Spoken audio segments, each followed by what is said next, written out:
जय श्री कृष्णा। राधे राधे।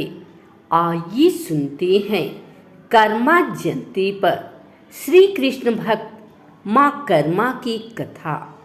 श्री कृष्ण की भक्त माता कर्मा का जन्म चैत्र कृष्ण पक्ष की पाप मोचनी एकादशी को शाहू परिवार में हुआ था। बाल्यकाल में ही वह श्री कृष्ण की भक्ति में लीन रहकर उनके भजन गाती थी। उसके मनोहर गीत सुनकर भक्तगण झूमने लगते थे। माता की कथा हमें कई रूप में मिलती है। उनकी कथा में कई विरोधाभास भी है। आइए सुनते हैं एक प्रचलित कथा। उनके पिता का नाम जीवन राम डूरी या राम साहू था। बड़ी होने पर पिता ने कर्मा का विवाह प्रसिद्ध साहूकार के पुत्र पदमजी साहूकार के साथ कर दिया। एक दिन माता कर्मा गृह कार्यों से निवृत्त हो श्री कृष्ण भगवान की भक्ति में आंखें बनकर भजन गा रही थी कि तभी उनके पति ने आकर सिंहासन से भगवान की मूर्ति को हटाकर छिपा दिया और स्वयं भी वहां से हट गए। कुछ समय पश्चात जब कर्मा ने नेत्र खोले तो मूर्ति सिंहासन पर न देख बहुत घबराई और मूर्छित होकर गिर गई। जब उन्हें होश आया तो उनके पास ही बैठे पति को देखकर उठ खड़ी हुई और पति के चरणों में गिरकर अत्यंत विनम्रतापूर्वक बोली, प्राणनाथ, उस कृपालु भगवान जो सबकी रक्षा करते हैं, उनकी मूर्ति सिंहासन से गायब हो गई है। कर्मा की यह दशा देखकर उनके पति को अपने किए कृत्य पर पछतावा हुआ और उन्होंने क्षमा मांगी और मूर्ति को पुनः स्थापित करते हुए बोले कि ये लो मूर्ति, किंतु प्रिय, मैं यह जानना चाहता हूँ कि तुम दिन रात भगवान की भक्ति करती हो, भजन गाया करती हो, क्या तुम्हें उनके प्रत्यक्ष दर्शन मिले हैं? पति की बातों को ध्यान से सुनकर कर्मा ने समझाते हुए कहा, नाथ, ईश्वर बड़ा दयालु है। उसकी कृपा से ही संसार के सभी प्राणी भरपेट भोजन पाते हैं। वह अपने भक्तों का कभी भी निराश नहीं करते और दर्शन भी अवश्य देते हैं। किंतु परीक्षा करने के पश्चात अभी मेरी तपस्या पूर्ण नहीं हुई है। मुझे विश्वास है कि भगवान दर्शन अवश्य देंगे।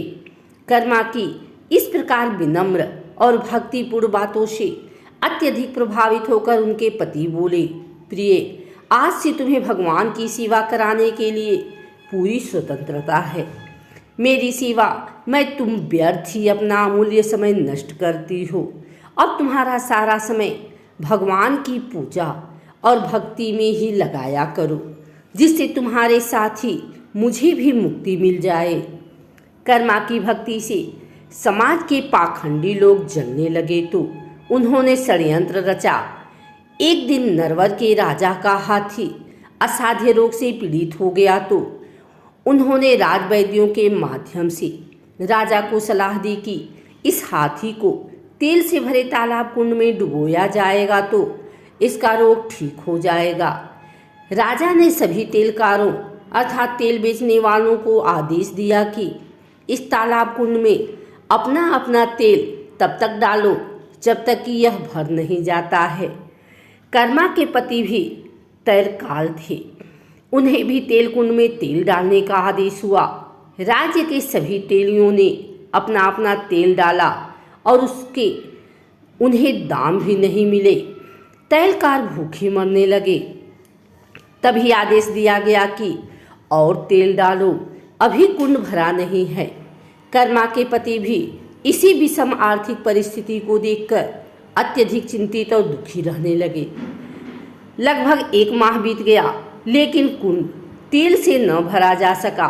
कर्मा के पति की चिंता भी बढ़ती जा रही थी।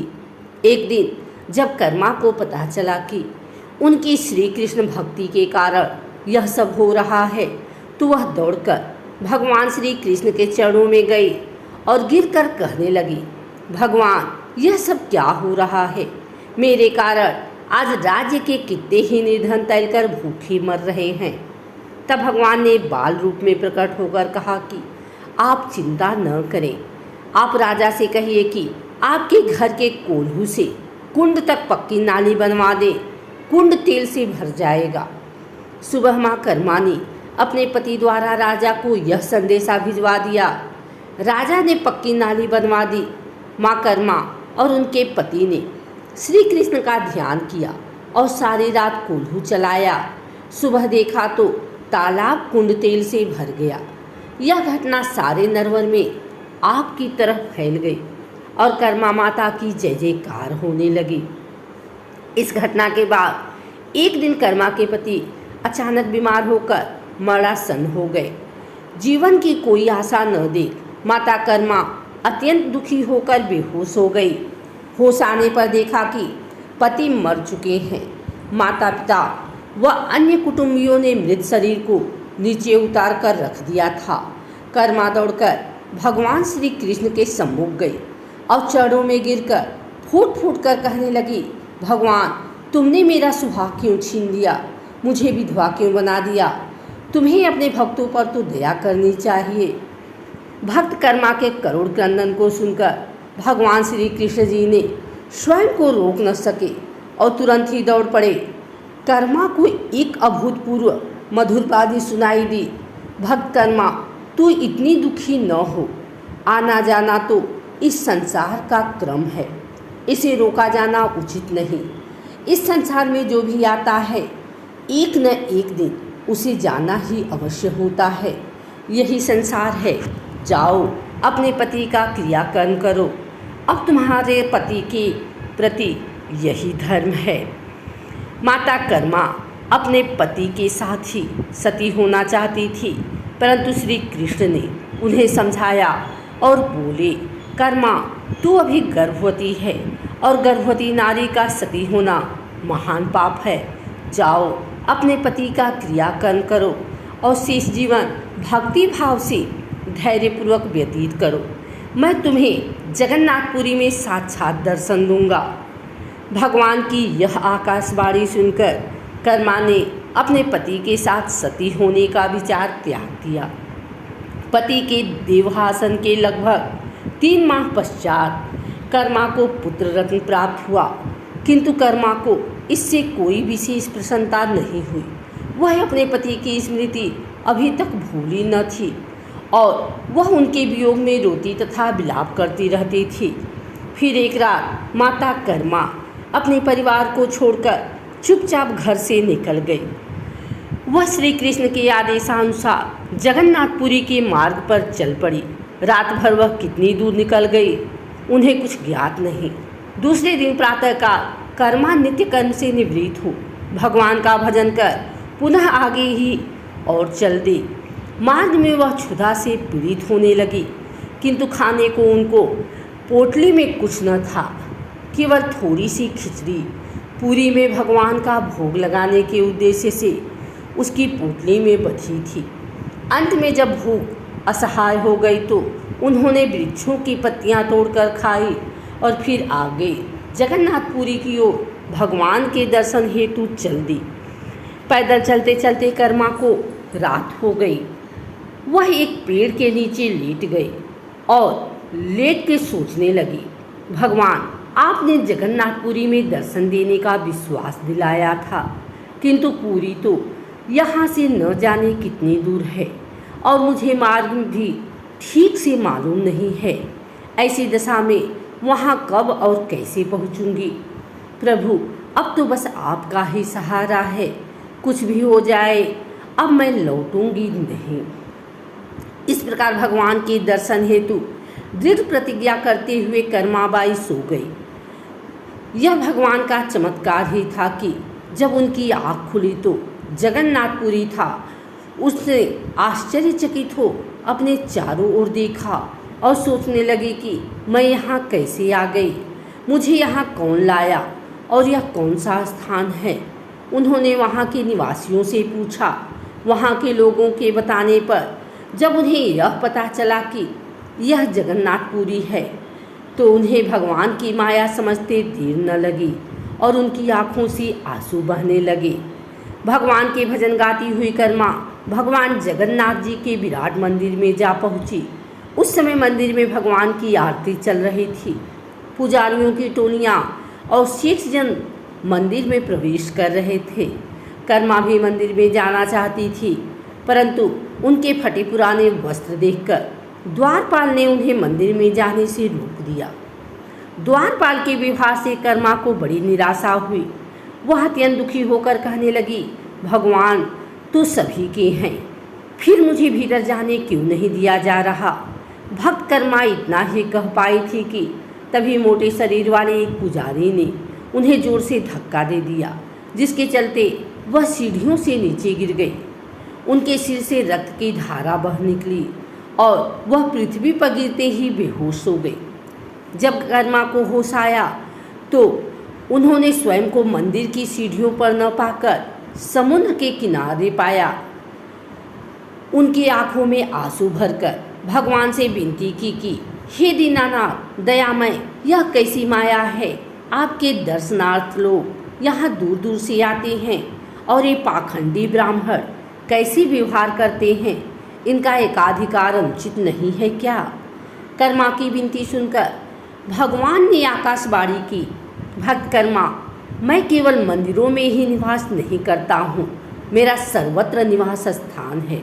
तू दुखी न हो, मैं तेरे पास स्वयं मंदिर से निकलकर आ रहा हूँ। भगवान की आकाशवाणी सुनकर कर्मा को बड़ा संतोष हुआ। उसके कमजोर शरीर में पुनः स्फूर्ति का अनुभव हुआ और जैसे ही उसने अपना सर उठाया, भगवान की एक अति सुंदर विराट मूर्ति उनके सम्मुख विराजमान थी। भगवान की मूर्ति को मंदिर में अपने स्थान से गायब देखकर वहाँ के पुजारी और ब्राह्मणों में हड़कंप मच गया। लोगों को मूर्ति की खोज में दौड़ाया गया। शीघ्र ही मूर्ति के समुद्र तट पर पहुँचने का समाचार पूरे नगर में फैल गया। सभी लोग भगवान के इस अद्भुत चमत्कार को देखने के लिए चल पड़े और देखते ही देखते समुद्र तट पर अपार जन समूह एकत्र हो गया। समुद्र पर विराजमान भगवान की मूर्ति के चरणों में भक्त कर्मा को पड़े देख ब्राह्मण पुनः क्रोधित हो उसे भगवान के चरणों से हटाने के लिए आगे बढ़े, किंतु आकाशवाणी हुई, सावधान, कोई भी व्यक्ति इस नारी को हाथ न लगाए। यह भक्त कर्मा है, उसे तुम लोगों ने धक्का देकर मंदिर से बाहर निकाल दिया है, इसी कारण मुझे स्वयं यहाँ आना पड़ा है। इस आकाशवाणी को सुनकर सभी स्तब्ध रह गए और सभी एक तक खड़े रहे। तभी कर्मा ने अपनी पोटली में बंधी खिचड़ी निकाली और भगवान को भोग लगा के सबको बांटने लगी। कर्मा वहीं बेसुध भगवान के चरणों में पड़ी रही। मंदिर से ढकेले जाने पर लगी चोट की पीड़ा असहाय हो रही थी। तभी आकाशवाणी सुनाई दी, मेरी पुत्री कर्मा, उठ खड़ी हो, अचेत क्यों पड़ी हो। देख, मैं तेरे पास आया हूँ और तेरी खिचड़ी खा रहा हूँ। कर्मा ने देखा साक्षात भगवान श्री कृष्ण जी बैठे उनकी खिचड़ी खा रहे हैं। वह बावली बनकर भगवान की मधुर छवि एक टक देखती रही। कुछ क्षण बाद कर्मा ने कहा, भगवान सदा इसी प्रकार मेरी खिचड़ी का ही प्रथम भोग लगाया करो। इतना कहकर कर्मा श्री कृष्ण भगवान के चरणों में गिर पड़ी और सदा के लिए बैकुंठ लोक चली गई। तभी से पुरी में श्री जगन्नाथ भगवान को सर्वप्रथम माँ कर्मा की खिचड़ी का ही भोग लगाने की परंपरा है और वहाँ के द्वार सभी के लिए खुले हैं।